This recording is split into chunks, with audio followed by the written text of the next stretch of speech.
उसने कहा था चैप्टर का पूरा हिंदी एक्सप्लेनेशन करूंगा, सब्सक्राइब कर लिया जा, ठीक है ना।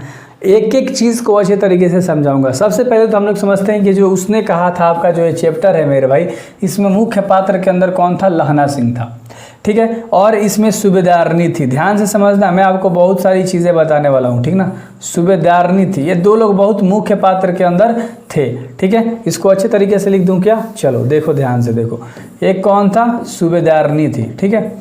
अब इन लोगों की ना अच्छे तरीके से हम लोग समझते हैं पूरे चैप्टर में क्या बात करी गई है। सबसे पहले चैप्टर स्टार्ट होता है और लहना सिंह का नाम आता है, ठीक ना। किसका नाम आता है? लहना सिंह का नाम आता है। सबसे पहले हम लोग बाजार से स्टार्ट करते हैं। ध्यान से देखो, जब आप बुक पढ़ोगे तब बाजार से स्टार्ट होगा, ठीक है।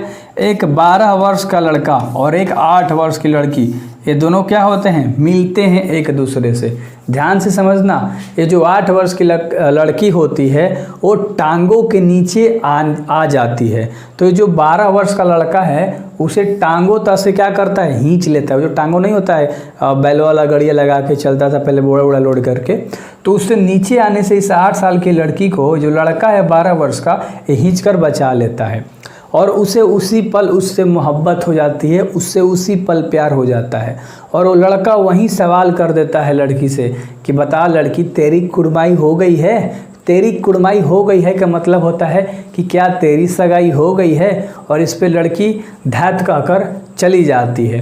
वो हमेशा कभी दुकान वाले के पास मिलते थे, कभी दूध वाले दुकान के पास मिलते थे, और वहीं पर बाज़ार में ये दोनों अक्सर मिला करते थे, और दोनों अपने मामा के घर रहते थे। अच्छे तरीके से चीज़ें समझना, ध्यान तरीके से।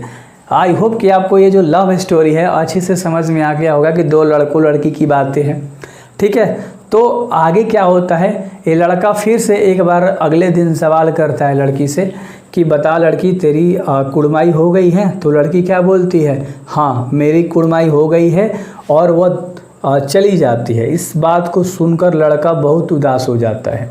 और इस घटना के बाद जो होता है ना, इसके बाद जो लड़का है वो सैनिक में भर्ती हो जाता है, ठीक है। कहाँ भर्ती हो जाता है? अंग्रेज सैनिक में भर्ती ये लड़का हो जाता है। फिर उसके बाद कहानी स्टार्ट होती है अच्छे वाली, ठीक ना। तो ये जो लहना सिंह है, ये जब भर्ती लेता है तो वहाँ पर बोधा सिंह, वजीरा सिंह, है ना, ये सभी लोग, सूबेदार सिंह, सूबेदार के लड़का, ये सब एक आर्मी के ग्रुप में मिलते हैं, ठीक है। और वहीं पर ये लोग का दोस्ती उस्ती स्टार्ट होता है, वहीं पर रहने लगते हैं। तो इस तरह से कहानी थी। उसके बाद एक वार छिड़ जाता है, एक युद्ध छिड़ जाता है, और इन लोग को फ्रांस जाना पड़ता है लड़ने के लिए, ठीक है। तो वहाँ पर जब ये लोग जाते हैं तो वहीं पर ये जो सूबेदार है, ध्यान समझ आए, एक सूबेदार भी एक सैनिक में भर्ती है, लहना सिंह के साथ है। तो जब सूबेदार लहना सिंह को अपने घर बुलाता है, तो लहना सिंह जब जाता है तो सूबेदारनी पहचान लेती है लहना सिंह को कि तो वही लड़का है यार, 12 वर्ष वाला जिसे मैं बाज़ार में मिला करती थी।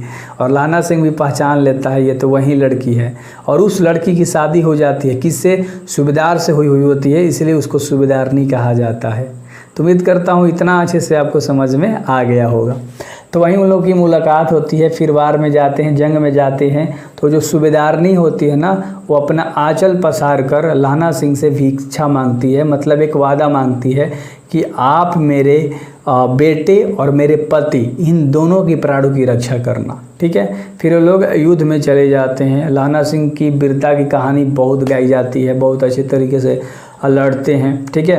फिर इसी बीच में जब लहना सिंह, युद्ध बीच में चल रहा था, जब ये लोग अपने खेमे में थे अपने ग्रुप के साथ, तो वहाँ पर एक नकली पलटन साहब बन के, एक मतलब दूसरी तरफ के सेना के एक आदमी सोचता है कि मैं पलटन साहब बन के जाऊँगा। इन लोग का हेड था, ये लोग देखे नहीं थे पलटन साहब को, तो वो सोचा कि मैं अगर पलटन साहब बन के जाऊंगा और 1-2 दिन घुल मिल कर रह लूँगा तो फिर बम से इस पूरे सैनिक को ख़त्म कर दूंगा, इन लोग के पूरे ग्रुप को ख़त्म कर दूंगा।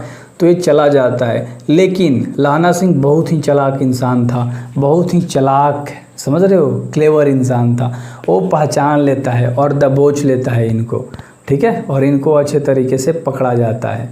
तो लहना सिंह की वीरता की कहानी बहुत गाई जाती है। उसके बाद फिर से लोग वार में जाते हैं, तो वहीं फिर वार छिड़ जाती है। तो लहना सिंह क्या करता है, ये सूबेदार और सूबेदार के बेटे इन दोनों की प्राणों की रक्षा करते हुए अपने आप को मौत के घाट उतार लेता है, यानी कि अपने प्राणों की आहुति दे देता है। जब मर रहा होता है ना, तब सूबेदार और सूबेदार के बेटे को गाड़ी में बैठाकर भेज रहा होता है और बोलता है कि जाके सूबेदारनी से कहना कि मैंने उसके वादे की लाज रखी, उसने जो बोला था ना, सूबेदारनी ने जो बोला था ना, वो मैंने किया और मरते मरते उन दोनों की प्राणों की रक्षा कर दी और खुद की आहुति दे दी।